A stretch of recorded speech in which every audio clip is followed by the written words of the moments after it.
Oh boy. First day in Hughes, I was working with Res Life, and so while we were working, one of my co-worker and we had a bet, and I lost. The bet was that whosoever, whosoever lost the bet will ask the next lady walking in out. It was like a fake date, so we had a bouquet of flowers, and I went out the door waiting for the next lady to walk in, and the next lady walked in, and she was the mom of the guy who I lost the bet to. So that was really funny, and his dad is like 6 foot some tall, huge guy. So I was like, sir, this is just a joke. I'm not asking your wife out. I lost the bet to your son. I showed up here and I was like, well, this place isn't Medlin, which is where I stayed freshman year, and it was very clearly not Medlin because it was much nicer. Everything was brand new. It was the very first year that it was built. So I was greeted by Ben Jones and my RA, Aaron Perlman.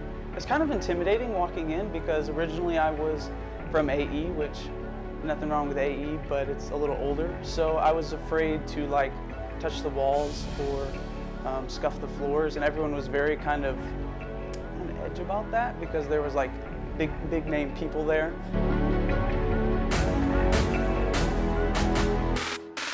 Hughes Hall is a hall of men.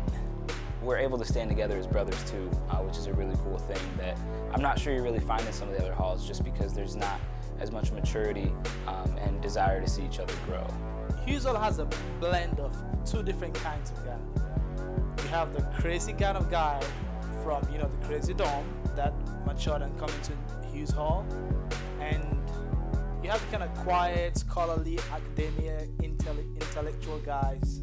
So you put those two group of people together, you get Hughes Hall. It's a lot more like realistic. I think it's a lot calmer here. I think it's a lot just more intense.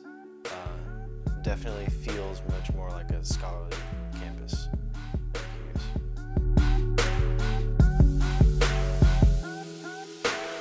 There's a lot to choose from. I think in general I always really enjoyed kind of the late night ping pong games, chance to hang out with residents and talk trash in the one sport that I've got a fighting chance at winning in. That was fun. And in general, thinking back, I think this was my first year, but I was sitting in my apartment and I heard a lot of chatter coming from the cluster lobby area. I walked out and there were maybe 10 or 12 guys there that were talking about some kind of hot topic related to the faith. I don't remember exactly the particulars.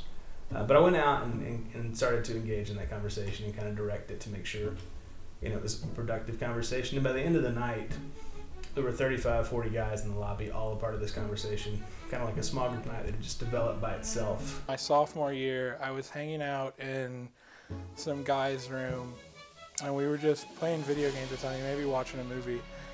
One of the other guys on the hall just comes running in, like completely ecstatic, crazy, scared out of his mind, screaming, "It's a ghost, it's a ghost, there's a ghost in the hall."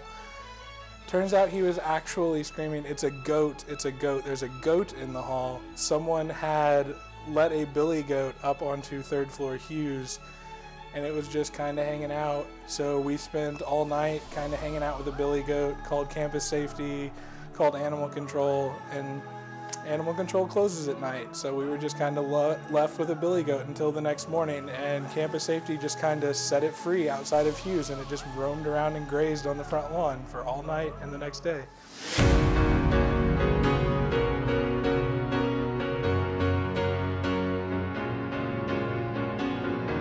Kind of a tie between Alex Stopp and John Dixon. I think Alex Stopp and I have become good friends and will keep being good friends. We've impacted each other over a longer period of time. But John Dixon has, over the course of one evening, I made a really good friend. I would have to say my RA at the time, Aaron Perlman, not necessarily because he was the best RA, but he was the kind of person that you really just could pick on and it was fun. I don't know if I could pin this down to one person, but definitely the chaplains that I've had while I've been here, starting with Keith Foster, who was on my freshman hall, and Ibrahim Bangura, and now Mike. Lee does a great job of selecting incredibly friendly, just awesome people to fill the role of chaplain.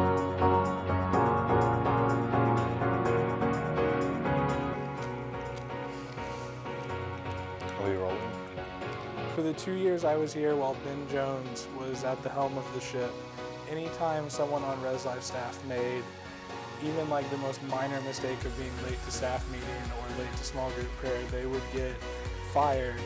And I have to say, in the time that I've been an RA under Ben Jones, I've probably lost this job more times than I felt possible. I think Ben fired except for John and Chad. Ben fired every one of us like at least 3 or 4 times. There was one person in particular, I think Ben fired him like 10 times. If you've ever met Alonzo Malvarez, my beautiful RA of 2nd South, you know that he loves to express himself in very intimate touching. And there was definitely one time that we were just all in the lobby and we went for a good bro hug and just a good embrace. And next thing I know, I'm on the ground and Alonzo's, you know, touching me in weird ways. We went to eat, I can't remember, I think it was at a Mexican restaurant, and we ordered, I think it was gin, or we ordered alcohol for Ben. And so the guy was putting the thing to bring it, one of the staff kind of freaked out and gave us away. So it was a little bit disappointing, but it was funny. I really wish that thing would have gone through, to see a Ben, Ben, with a glass of alcohol next to his bosses. That would have been really funny. He probably would have gotten fired, but yeah, that would have been funny.